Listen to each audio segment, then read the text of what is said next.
Hey guys, welcome to another episode of Nick's Video Game Collecting Show. Today we're going to go through a few new game pickups that I made yesterday at a store called Land of Electronics in Easton, Massachusetts.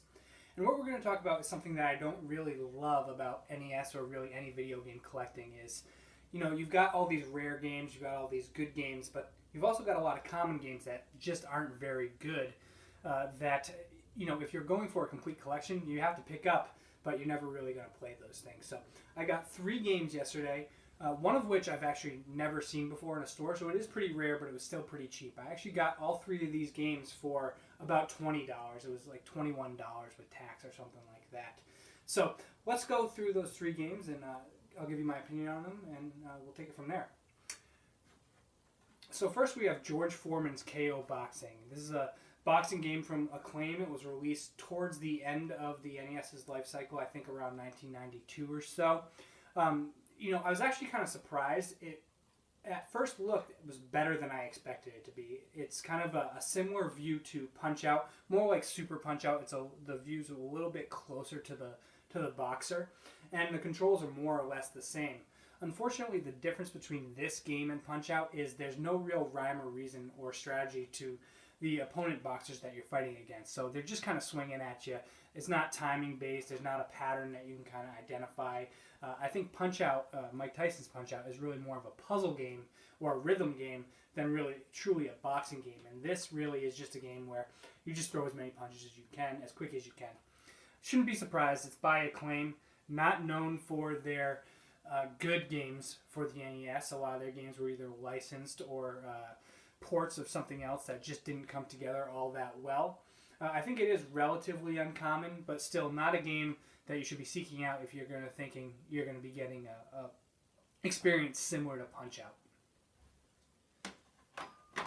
Next we have Taboo, The Sixth Sense. And I remember seeing this game quite a bit going to the rental stores when I was a kid, and it was marked as really an adult-only game.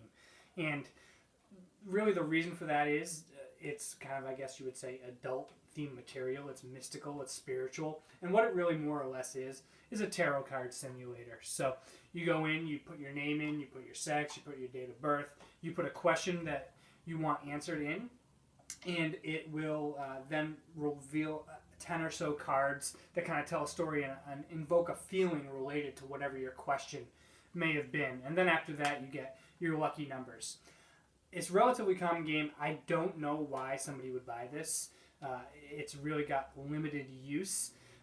Some good notes about this game is I don't think it was really tested all that much by Nintendo. There is nudity. There are religious symbols, which are 2 big no-nos in NES games. Must slip through because really, why would anybody play this for any amount of time? It was developed by Rare, so you may know Rare from the Donkey Kong Country games or most of the good games on the Nintendo 64.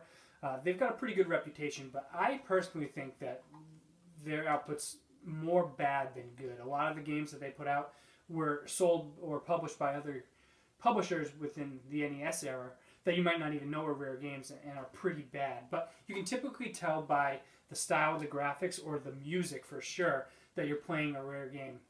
Not a game that I would recommend playing, but again, I had to get it because it was on my list, and I want to check off those boxes. I saw it all the time. It was just something I never got around to getting.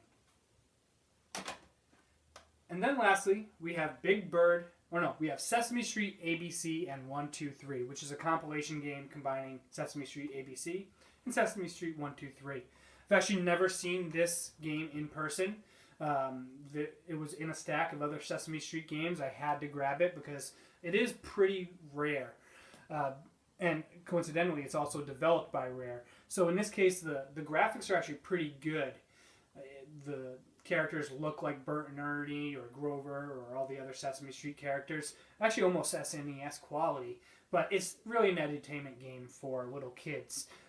When I see all these games as I'm collecting NES games, I'm like, why would somebody buy this for a kid? But then I remember when I was 5 or so, or 6 or whatever, how old I was, we had one of those old TI computers at my house, and I did play a lot of these type of reading games on them. And I probably could credit that for my love of working with software and computers that really extended throughout my whole life and really probably did teach me quite a bit. So I think these are actually good products for kids, and I'd say probably today they make a lot more of this stuff for the iPad and for computers, more so than the typical console. So glad I was able to pick this one up. Glad I made the trip yesterday, but again, really only because it's rare.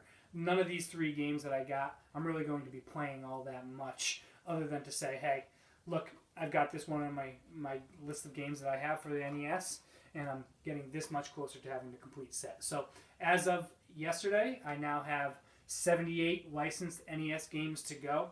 The majority of them, again, are pretty common, so I can oftentimes just go and pick them off if I go to a game store that has a big wall of NES games. I'll just look in alphabetical order and say, oh, look at this, I don't have Wheel of Fortune or Jeopardy or, all that other game show garbage and some of the other common games that really make up a good portion of the NES's library. So thanks for taking the time to watch this video.